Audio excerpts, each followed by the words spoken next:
Hello everyone, आज हम पढ़ेंगे मैरीन बायोम्स, जिसे सागरीय जैव कटिबंध भी कहा जाता है। सागरीय जीव विभिन्न प्रकार के सागरीय आवासों में समूह में रहते हैं, परंतु जल की अत्यधिक गतिशीलता के कारण तैरने वाले सागरीय जीवों का एक निश्चित क्षेत्र में रहना संभव नहीं हो पाता है, क्योंकि सागरीय जंतु ऊपरी सागरीय सतह से लेकर सागर तली तक विचरण करते हैं। इसलिए सागरीय जैव कटिबंधों का निर्धारण करना अत्यंत कठिन हो जाता है। तो आइए अब हम ये जानेंगे कि सागरीय जैव कटिबंध क्या होता है। वे सागरीय पारिस्थितिक तंत्र जिनमें समस्त सागरीय पौधों, जंतुओं तथा भौतिक पर्यावरण में समानता होती है, सागरीय जैव कटिबंध कहलाते हैं। इनका निर्धारण निम्न कारकों द्वारा होता है, जिसमें से पहला है सूर्य प्रकाश की उपस्थिति या अनुपस्थिति। दूसरा, उष्णकटिबंध से ध्रुवों की ओर तक तथा महासागरों की विभिन्न गहराइयों में सागरीय जल का तापमान। सागरीय जल का घनत्व तथा लवणता। चौथा है पोषण तत्वों की सुलभता। पांचवा है सतह पर एवं गहराई में चलने वाली महासागरीय धाराएं। छठवा है सागरीय जल का उत्प्रवाह एवं अवप्रवाह। और सातवां है सागरीय जल में घुली कार्बन डाइऑक्साइड एवं ऑक्सीजन का सांद्रण।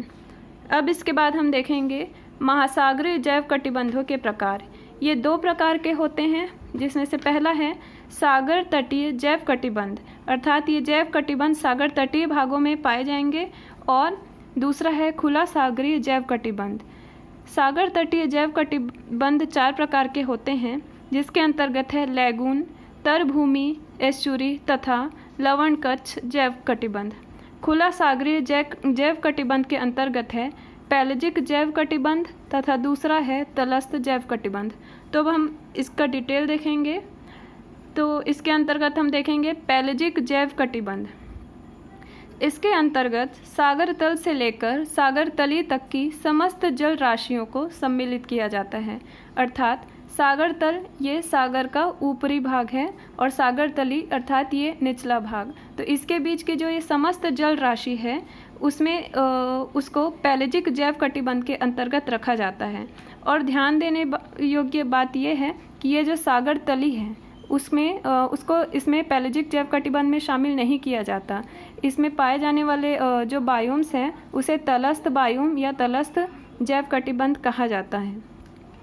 सागरीय पौधों एवं जंतुओं की कुल 2,35,000 ज्ञात प्रजातियों में से मात्र 2% ही इस कटिबंध में रहते हैं। सागरीय जल की गहराई तथा सागर तट से दूरी के आधार पर पैलेजिक जैव कटिबंध को निम्न भागों में विभाजित किया गया है। तो अब देखते हैं, इसको दो भागों में विभाजित किया गया है, जिसमें से पहला है नैरेटिक जैव कटिबंध और दूसरा है खुला सागरीय जैव कटिबंध। खुला सागरीय जैव कटिबंध को पुनः 5 भागों में विभाजित किया गया है, जिसे हम आगे पढ़ेंगे। तो पहले हम देखेंगे नैरेटिक जैव कटिबंध। नैरेटिक जैव कटिबंध के अंतर्गत महाद्वीपीय मग्न तट की सागर तट से महाद्वीपीय ढाल के शीर्ष तक की समस्त जल राशि को सम्मिलित किया जाता है, अर्थात ये महाद्वीपीय मग्न तट है और यहाँ से क्या हो रहा है, महाद्वीपीय ढाल शुरू हो रहा है। तो इसका जो शीर्ष का भाग है वहीं तक ही नैरेटिक जैव कटिबंध का विस्तार पाया जाता है। पारिस्थितिकी दृष्टि से नैरेटिक जैव कटिबंध सबसे अधिक उत्पादक होता है, क्योंकि इस मंडल में कई ऐसे तटीय आवास सम्मिलित हैं जिनमें ऊर्जा का भंडार होता है, जैसे लैगून, एस्चुरी, तरभूमि और लवणकच्छ। इसका मुख्य कारण है समुद्र में 200 मीटर की गहराई तक सूर्य प्रकाश की प्राप्ति। यह कटिबंध फाइटोप्लैंक्टन और जंतु प्लैंक्टन का इसमें भरमार होता है। इसके बाद हम देखेंगे खुला सागरीय जैव कटिबंध। यह शेल्फ ब्रेक से प्रारंभ होकर समस्त महासागरीय जल राशि में इसका विस्तार होता है। शेल्फ ब्रेक अर्थात महाद्वीपीय मग्न तट का अंत कहाँ पे होता है? यहाँ से महाद्वीपीय ढाल की शुरुआत होती है। तो यहीं से लेकर पूरा ये जो जल राशि है या जलीय भाग है, उसमें जो जैव कटिबंध पाया जाता है उसे खुला सागरीय जैव कटिबंध कहा जाता है। तो इसके अंतर्गत हम देखेंगे पहला, अधिवेलापवर्ती जैव कटिबंध। यह कटिबंध सागरीय सतह से 200 मीटर की गहराई तक विस्तृत होता है। इस मंडल को प्रकाशित मंडल भी कहा जाता है। यहाँ तैरने वाले प्लैंकटन जीवों की प्रधानता होती है। इसके बाद है मध्य पैलेजिक जैव कटिबंध।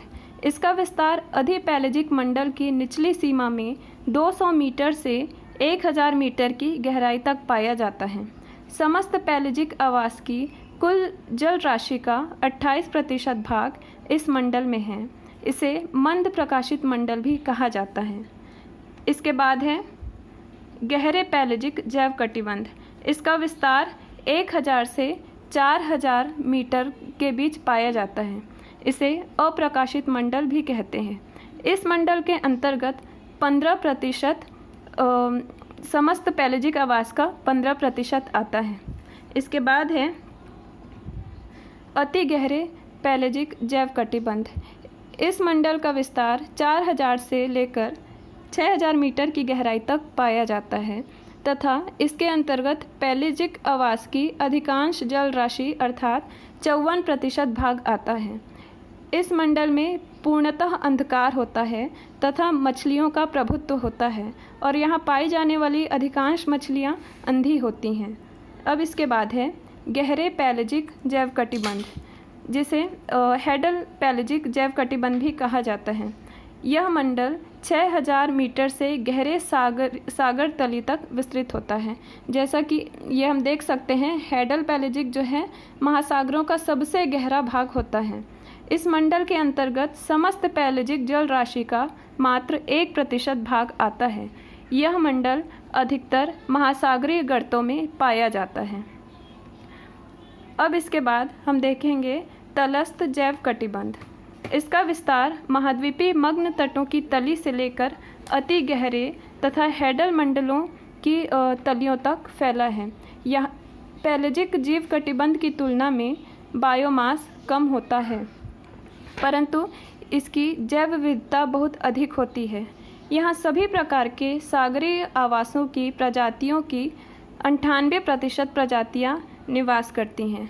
अब हम देखेंगे तलस्थ जैव कटिबंध के प्रकार। ये 2 प्रकार के होते हैं, जिसमें से पहला है उपनैरेटिक जैव कटिबंध और दूसरा है महासागरीय तलस्थ जैव कटिबंध। उपनैरेटिक जैव कटिबंध को पुनः 3 भागों में विभाजित किया गया है।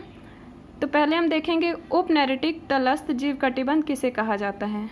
महाद्वीपीय मग्न तट के नैरेटिक जीव कटिबंधों के नीचे स्थित सागर तली के आवासों व पर्यावरण को उपनैरेटिक जीव कटिबंध कहा जाता है।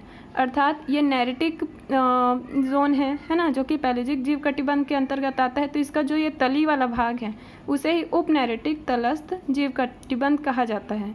इसका विस्तार उच्च ज्वार तल से प्रारंभ होकर सागर तल से 200 मीटर की गहराई तक पाया जाता है। अब इसके अंतर्गत हम देखेंगे सुप्रावेलांचली मंडल। सुप्रावेलांचली मंडल, इसका विस्तार उच्च ज्वार तल के ऊपर होता है, अर्थात जहाँ तक ज्वार पहुँच पाता है। ज्वार क्या होता है? सूर्य और चंद्रमा की आकर्षण शक्ति के कारण महासागरीय जल ऊपर की ओर उठता है, तो उसे ज्वार कहा जाता है। तो सुप्रावेलांचली का विस्तार इसी उच्च ज्वार तल के ऊपर होता है। इसके बाद है वेलांचली मंडल। वेलांचली मंडल उच्च ज्वार और निम्न ज्वार के मंडल के बीच में पाया जाता है। उसके बाद तीसरा है उपवेलांचली मंडल।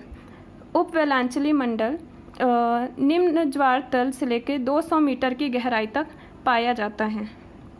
इसके बाद है उप महासागरीय तलस्थ जीव कटिबंध। इसका विस्तार 200 मीटर की गहराई वाले महासागरीय तली से गहरे सागरीय खड्डों तक की तली तक होता है। अर्थात ये 200 मीटर से लेके लगभग 7000 मीटर या उससे भी अधिक गहरे जो भाग हैं वहाँ की जो तली वाले भाग है वहाँ इसका विस्तार होता है। इसकी पर्यावरणीय दशाओं में विभिन्नता पाई जाती है। यहाँ हमेशा अंधकार बना रहता है और तापमान भी न्यून रहता है। तो आज का लेक्चर हम यहीं पर समाप्त करते हैं और अगले वीडियो में हम पढ़ेंगे